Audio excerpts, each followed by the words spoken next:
The fact that this could happen twice at the same rescue, in the same place, in the same way, and create this public health crisis, it just blew our minds.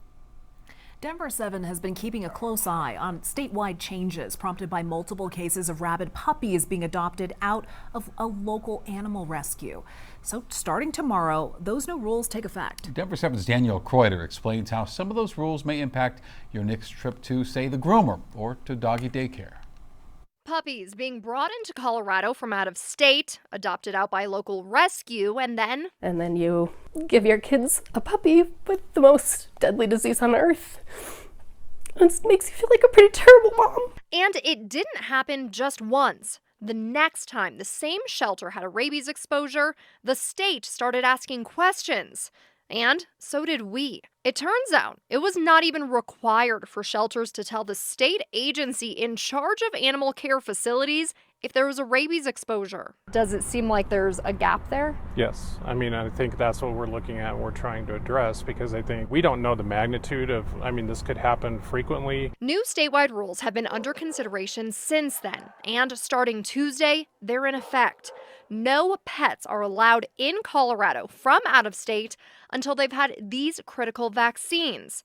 And these are just some of the many new rules taking effect this month. For this story, we called around to a lot of pet groomers and local doggy daycares, and I was surprised to find out that some employees didn't even realize new rule changes were going to go into effect. Now, whether you're a pet owner or a facilities operator, we wanted to break down the changes for you. Take a look at your screen. These are the rules for all doggy daycare and grooming facilities across the state. Don't get caught off guard if you have an important trip coming up and you need to board your dog.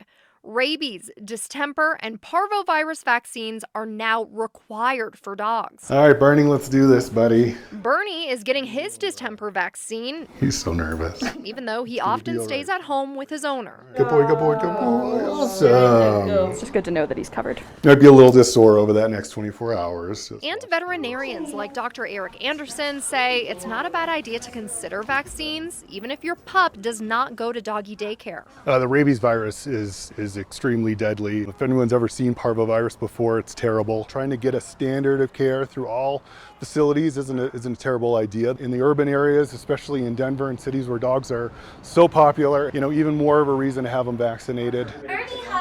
I'm Danielle Kreuter, Denver 7.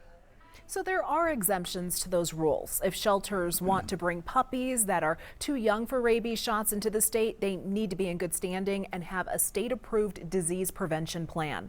Pet owners who want to exempt from vaccines to see their groomer, they need a statement from their vet saying the vaccines would endanger their pet's life.